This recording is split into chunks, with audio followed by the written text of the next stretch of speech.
Hello students, in this video we are going to solve the textbook exercise for chapter number 9. The chapter name is the living organisms and their surroundings, or the living organisms characteristics and habitats. Class 6, subject science and CERD.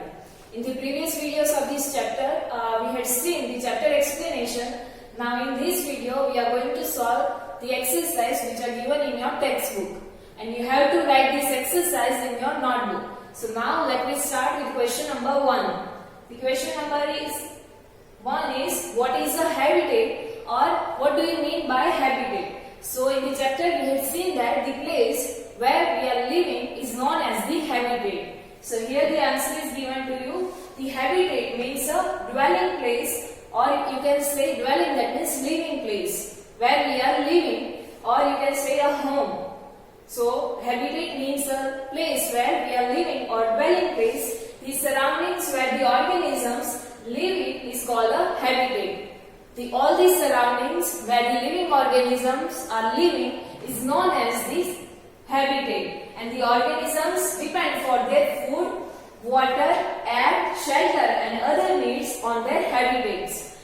These animals, or you can say organisms, plants, animals, who are living in this habitat, they are dependent on the habitat for their food, water, air, shelter and other basic necessities.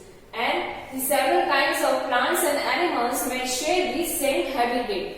The different kinds of animals and plants, they are sharing their habitat. Like around us we are finding the cats and dogs. So we can say that we are sharing our habitat with such kind of animals like cow, cat, dogs, etc. So that means the animals, plants, they are sharing. It may be possible that they are sharing the same habitat. So this is all about habitat. The next question is question number 2. How are the cactus adapted to survive in a desert? How the cactus adapted themselves to survive in the desert, or what is the adaptations in cactus plant which are found in the desert areas. So here the adaptations in cactus plant is shown to you, and here below that the picture of this cactus plant is also shown to you. So now let me see first what is the adaptations are there in the cactus plant. So cactus lose very little water through transpiration. We know that there is the scarcity of water in the deserts, or you can say there is a less amount of water in the desert.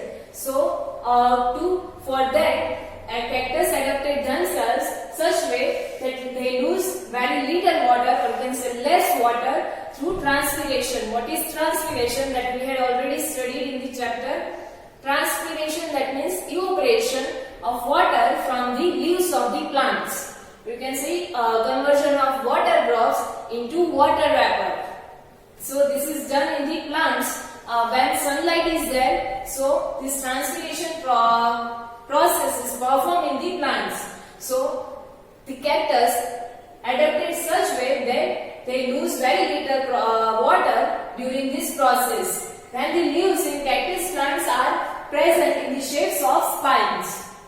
The leaves of the cactus plants are in the form of spines, or you can say thorns.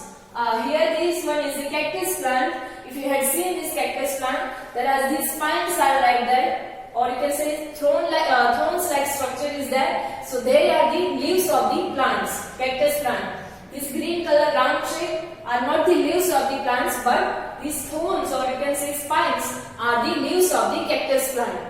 So they are in such a way that they can lose less water through this process of transpiration. So that is another adaptation. Next is this help in reducing loss of water from the leaves through the transpiration. That what we had discussed, that is the leaves, shapes of the leaves are like spines. So that's why they can lose less water through the transpiration. Next is its stem is converted into a leaf-like structure. So this is the stem of the cactus plant. Round shape, this structure is stem of the cactus plant, not the leaves. So they have this stem and which is converted into leaf-like structure. You will see that if you will see this cactus plant, you will find that these are the leaves of the plant, but these are not the leaves, these are the stem of that plant, which are converted into leaf-like structure, and photosynthesis in these plants is usually carried out by these stems. The photosynthesis we had seen that generally is carried out by the leaves of the plants, in which they are preparing their own food with the help of carbon dioxide, water and sunlight. But in this cactus plant, this photosynthesis is carried out by the stem of the plant. And the stem is also covered with a thick waxy layer which help to retain water.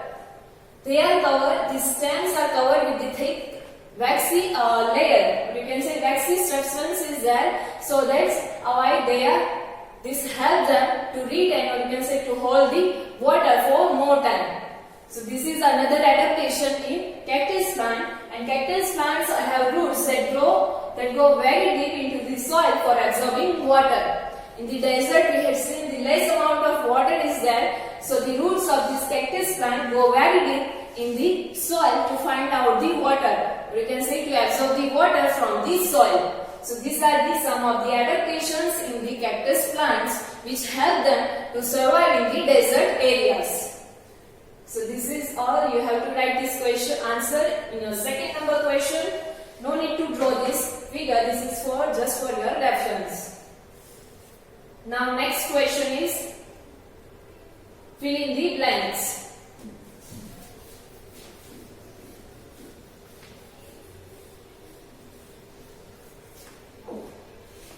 So here the first blank is the presence of specific features which enable a plant or an animal to live in a particular habitat is called blank.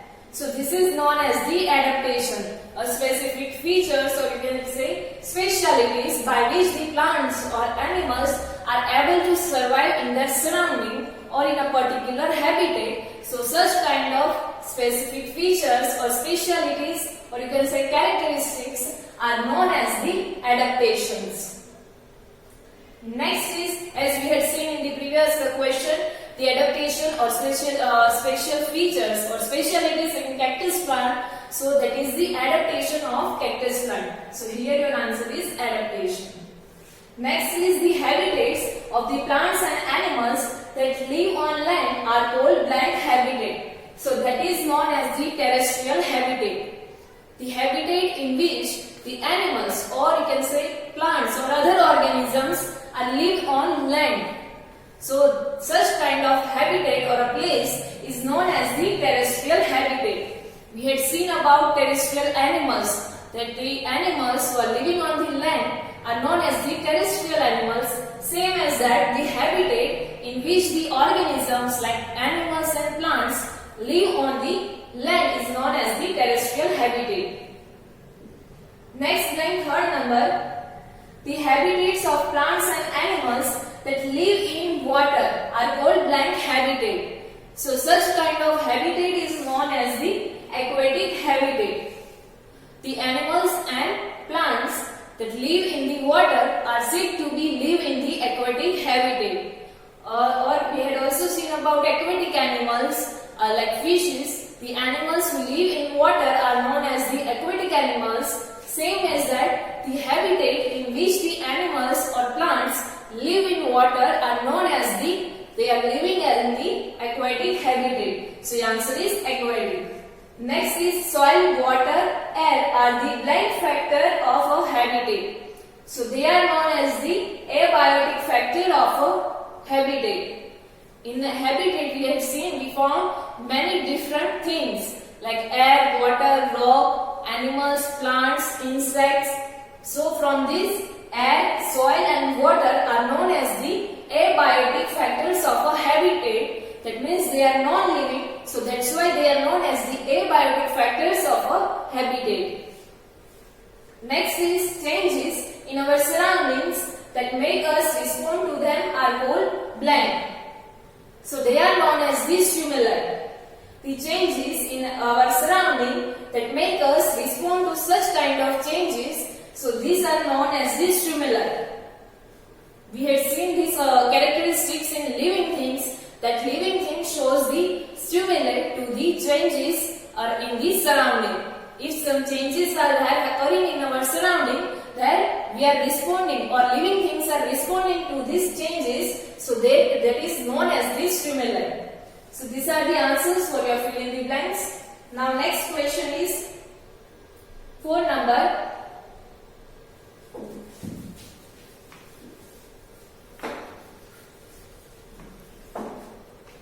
Which of the things in the following list are non-living?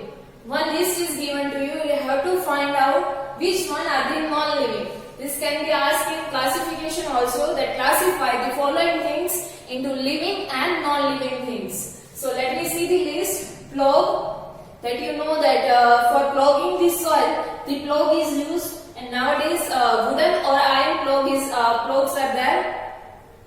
The farmers are using these ploughs to ploughing for the ploughing of the soil. Next, mushroom. We had seen this one is the kind of algae from the algae species, and it is growing from the decaying, or you can say spoiled matter or spoiled things. If the bread is spoiled for more than 1 week, then you will find this kind of algae, or you can say fungus, on the bread. Next is sewing machine, that you know already that for sewing we are using this sewing machine.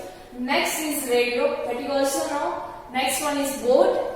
Next is water hyacinth. That means water hyacinth is the water plant. If you had seen that it grows in the water and it has the flowers. Whose shape is like a bell, and whose color are light lavender or light purple color it has. So it is the water plant. Then last one is earthworm. You already know what is the earthworm. So now from this we have to classify, or we have to select the things which are non-living. So first one is plough. So it is the non-living, or it will not show any of the characteristics of the living things. So it is the non-living thing. Next is mushroom. We have seen that it is grow and it is the one species or one kind of fungus. So mushroom is the living thing. So it will not there in our list. Next is sewing machine. So it is the non-living thing. Next is radio, which is also kind of a machine. So it is there in the non-living things list. Next one is boat. So it is also non-living thing. And last two is water hyacinth and earthworm. So these both are the living things. One is plant and one is animal, or you can say organism. So these are the non-living things from our list, that is plough, sewing machine, radio and boat. So this is your answer. Next is question number 5. Give an example of non-living thing which shows any two characteristics of living things.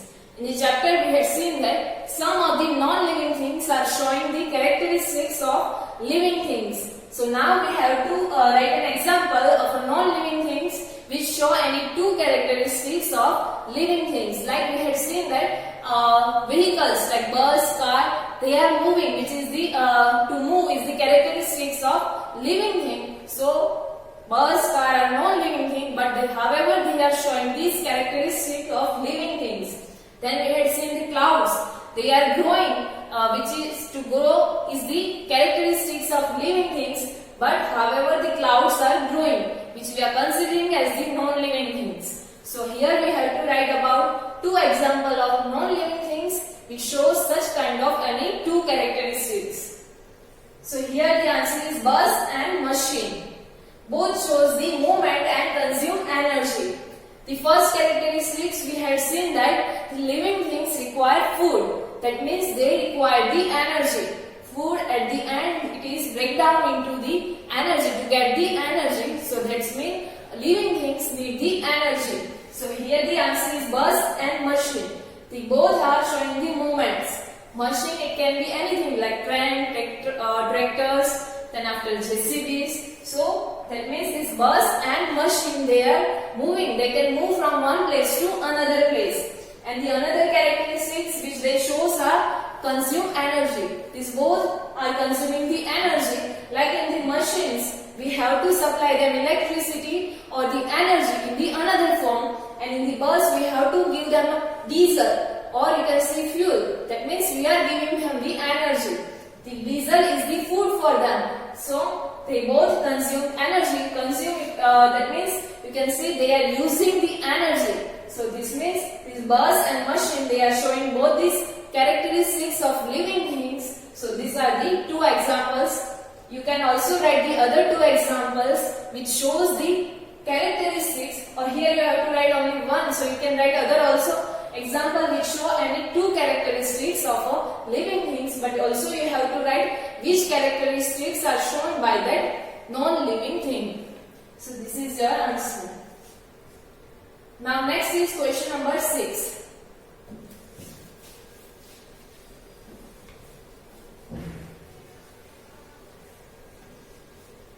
The question is, which of the non-living things listed below are once a part of a living thing? Here the list of the non-living things are given to you.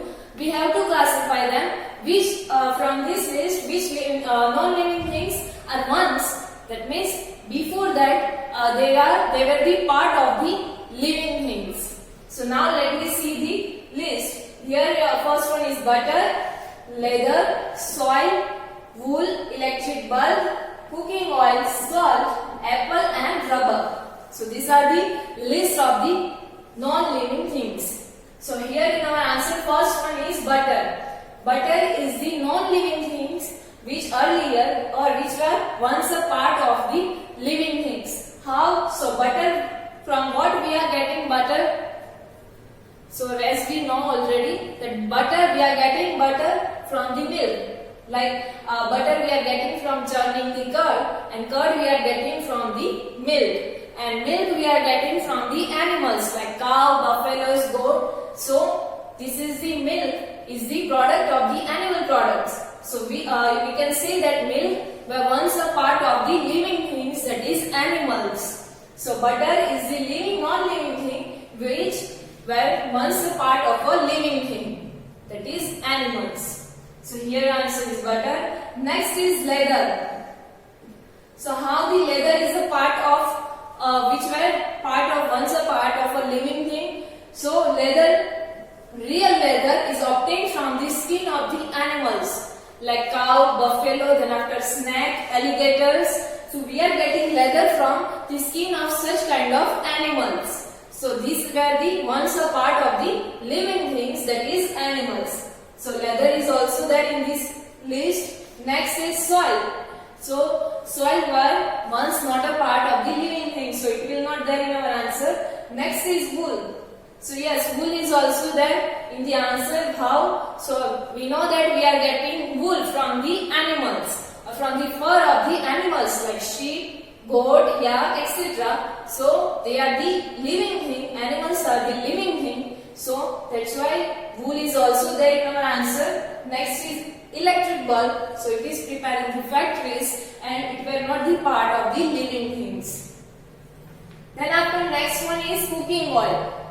So we are taking peanuts oil, then after mustard oil, castor oil. These all oils we are using as the cooking purpose. So these are the cooking oil and we are getting this from the peanuts, mustard seeds, then after castor seeds, cotton seeds, which are the parts of the plants, or you can say which are the parts of the plant products. So this cooking oil is also a non-living thing which were once part of a living thing. Next is salt. So it is not once were a part of a non-living thing, so it is not there in the answer. Next is the apple. So apple is also once were a part of a living thing because we are getting this apple from the plants, or it is the plant product. Last one is rubber. So it is also once were a part of a living thing. How? So we are getting this rubber from the rubber plant, and this rubber plant has these special vessels. If you had seen the rubber plant, then it has the vessels, and from these vessels they are releasing the milky white substance, or you can see sticky liquid, which is known as the latex, and from that latex we are getting this rubber. So this is rubber is also where once rubber was once a part of a living thing. So these are the examples of the non-living things which were once part of a living thing. So this is your answer. for question number 6. Now next is question number 7.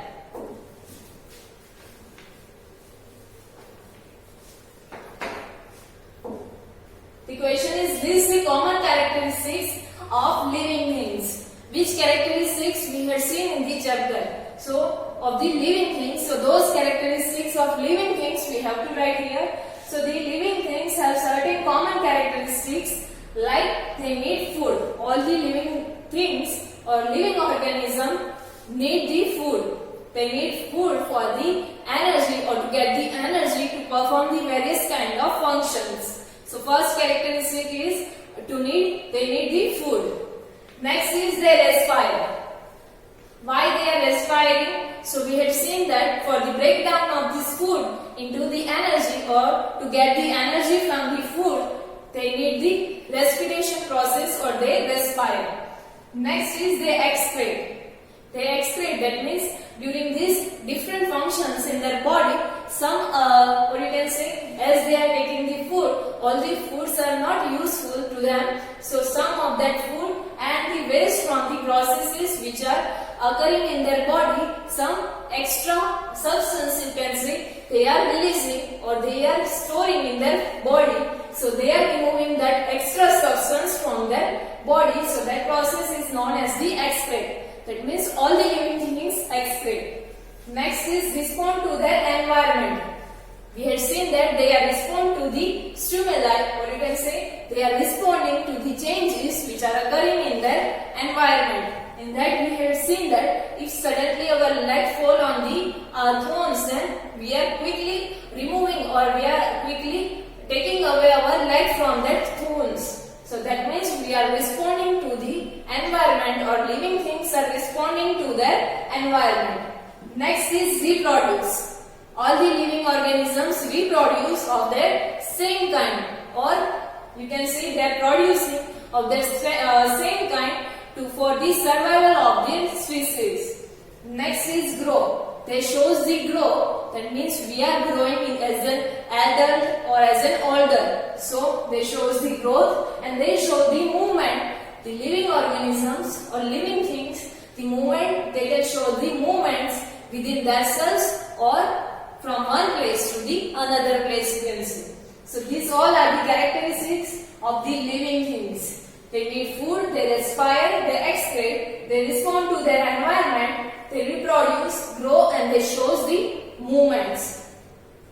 So this one is the answer for 7 number. Now next is question number 8.